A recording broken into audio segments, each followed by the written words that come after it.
Smart Philo chaque semaine pour s'intéresser à un sujet philosophique, mais qui nous ramène toujours à l'entreprise, évidemment. Thibaut Brière, bonjour. Merci d'être avec nous, conseiller en management, expert des nouvelles formations de travail et philosophe. On va parler d'entreprise et de politique, de cette porosité, et vous êtes, par ailleurs, signalons-le, l'auteur de Toxic Management chez Robert Laffont. Voilà la couverture de votre livre, qui est votre témoignage, qui est votre histoire racontée dans le détail. Vous avez choisi de nous parler de ce sujet, évidemment, campagne présidentielle, à moins de 35 jours du premier tour. C'est quoi l'idée? C'est qu'il y a une porosité de plus en plus importante dans les mots du politique et la façon dont l'entreprise les reçoit. Comment vous envisagez la problématique philosophique sur ce sujet? La problématique, en fait, c'est essentiellement, pour moi, le fait que les entreprises, souvent, ignorent qu'elles sont une réalité politique, que lorsque l'on est manager, en fait, c'est une fonction politique. On a affaire non pas simplement à des animaux sociaux, comme le seraient les blattes, les termites ou les loups, mais on a affaire à des hommes libres. Et gouverner des hommes libres, eh bien, c'est faire de la politique. Et donc, au sein d'une entreprise, tout est politique, c'est une communauté politique. Et donc ça, il faut en être bien conscient. Et on ne l'est que trop peu. On essaie de réduire le politique, en fait, à une gestion du social, la plupart du temps. C'est-à-dire une gestion de flux, d'entrée, de sortie, une gestion de la ressource humaine. Et donc, en avoir conscience, c'est également, du coup, réaliser que l'on a affaire à un régime politique. Alors, il y a des mots quand même qui sont arrivés dans le vocabulaire depuis 2017, la Startup Nation, l'idée qu'avant la classe politique était une classe globalement embarquée toute une carrière dans la politique, ce qui est de moins en moins vrai. Ouais. On a des hommes politiques et des femmes qui font des navettes, c'est d'ailleurs souvent critiqué, entre le privé et le public et la politique. Les choses évoluent. En quoi le mode de management à l'œuvre peut, en fonction d'une entreprise, évidemment, peut influencer, alors on va très loin là, le vote des salariés? Ça a eu d'influence d'ailleurs? Alors, il y a eu des études qui ont été menées, des études très sérieuses par des personnes du CNRS dans les années 1990 qui sont parvenues à montrer qu'il y avait une corrélation, un lien direct entre le type de management, le type d'organisation du travail et, d'une part, les représentations des personnes, les opinions plus ou moins libérales, plus ou moins ouvertes à la société, au changement, et par ailleurs, récemment, donc ça c'était les études de Jorge Munoz et de Patrick Guillol dans les années 1990, c'est dans un papier publié en 1998 que ça a été montré, cette influence. Et par ailleurs, récemment, en février 2022, le statisticien et économiste de la DARES, Thomas Coutreau, a montré que le type de management, d'organisation du travail déterminait directement les votes des salariés. Et que, par exemple, cher Arnaud, plus l'environnement va être, on va dire, autoritaire, plus les gens vont avoir tendance à voter, par exemple, pour des extrêmes, pour des candidats, en tout cas, représentant justement une forme de discipline forte, et inversement, des environnements plus participatifs, plus lâches en termes de directivité du travail, vont avoir tendance à voter davantage pour Yannick Jadot, pour Emmanuel Macron, par exemple. Près de 40% des électeurs se situent, en tout cas indiquent dans les sondages vouloir voter à l'extrême droite, ce qui voudrait à l'envers dire que ce sont des gens qui évoluent dans un modèle plutôt autoritaire et que la société, donc même dans l'entreprise, est devenue de plus en plus dure, ce qui paraît paradoxal en fait, puisqu'on nous parle beaucoup de télétravail, d'organisation plus souple. Il y a un décalage entre la réalité et... Entre le discours et la réalité? Ben oui, force est de constater effectivement que l'environnement de travail, la plupart du temps, est gouverné de manière assez directive et avec une forte présence du contrôle. Et ça doit nous alerter sur le type de régime politique à l'œuvre dans nos entreprises. La plupart du temps, on n'est pas bien conscient du fait que lorsqu'on est salarié d'une moyenne ou d'une grande entreprise, on passe près de 70% de son temps éveillé sous un régime qui est celui du despotisme éclairé. Plus ou moins éclairé, mais visiblement ça passe relativement bien. Et... Même mieux que quand on est citoyen. Pour le coup, on se révolte quand on est citoyen, mais on ne se révolte pas quand on est dans l'entreprise. Exact. Oui, tout à fait. C'est ça. Donc c'est effrayant. C'est de ça dont notre acclimatation finalement à ce type de gouvernement.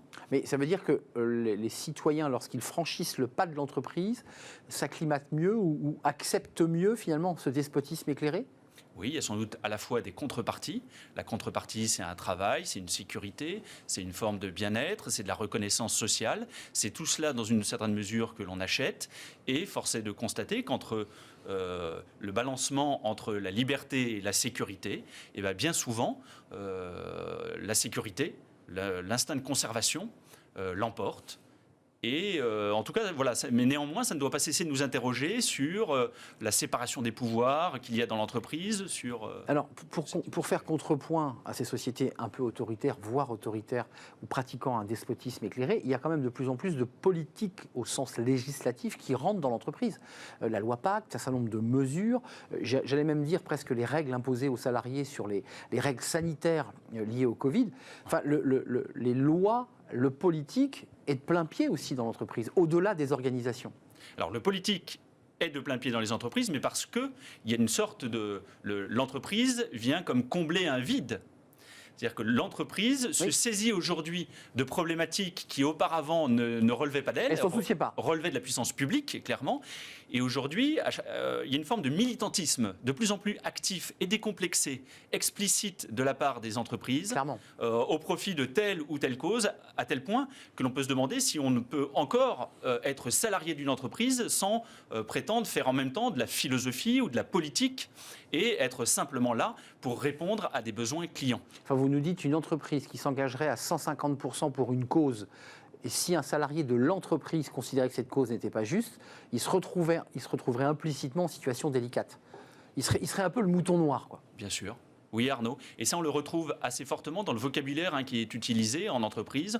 On souhaite avoir des gens alignés, des gens qui adhèrent à la mission, à la raison d'être, à l'ambition de l'entreprise, à l'ambition sociétale. Et dans les évaluations, les grilles d'évaluation des collaborateurs, le plus souvent, on dit maintenant, ce qui n'était pas le cas encore il y a une vingtaine d'années, que le savoir-être, c'est-à-dire aussi l'adhésion aux valeurs de l'entreprise, prime sur le savoir-faire. C'est ce qu'on appelle les soft skills. Les soft skills, dont vous venez de parler. Dont on a parlé. Pour vous, c'est quoi? C'est un mot dévoyé? C'est un mot qu'on utilise à mauvais escient? Parce que c'est toujours intéressant de savoir quelle est l'attitude d'un collaborateur. Pour une part, oui. C'est-à-dire que les soft skills en tant que tels, il n'y a pas de sujet derrière. On a besoin de collaborateurs doués d'esprit critique, etc. En revanche, on va mettre dans l'objet soft skills des choses qui n'en relèvent pas, comme l'adhésion à une certaine conception politique, à une certaine idéologie. Et ça, me semble-t-il, ça ne devrait pas relever des soft skills. Un dernier mot sur le statut politique des très grandes entreprises. Parce que là, on a parlé des ETI, des moyennes entreprises, des structures intermédiaires. Mais il y a les très grosses entreprises. Ces entreprises, j'allais dire, mastodontiques, mondes, elles ont un rôle politique. On le voit. De facto, effectivement. Et en 2017, on se souvient que le Danemark avait nommé des ambassadeurs auprès des GAFAM, qui est que la capitalisation boursière d'Apple ou de Google en font des États. En font quasiment des États et les ferait quasiment rentrer dans les pays du G7.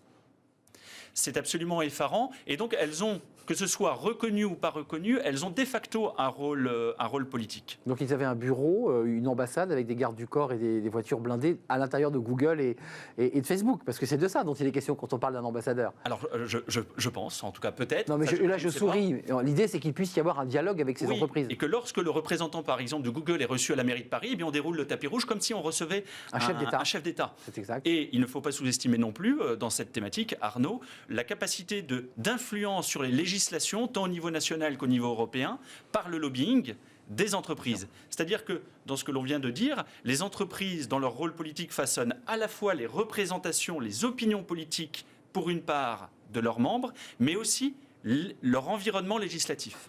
Il faut signaler le film Goliath, d'ailleurs, qui évoque cette question de la bataille entre le politique et des très grandes entreprises sur les pesticides. Le film Goliath, absolument, avec Pierre Ninet, qui soulève cette question-là. Un dernier mot, c'est sain ou c'est pas sain que le politique soit de plein pied dans l'entreprise? C'est un fait, c'est l'évolution de l'entreprise. Alors c'est un fait. Ceci dit, on peut se risquer à porter un jugement. Selon moi, c'est une confusion des ordres. Et une confusion des ordres. Et à terme, veut-on développer un nationalisme entrepreneurial?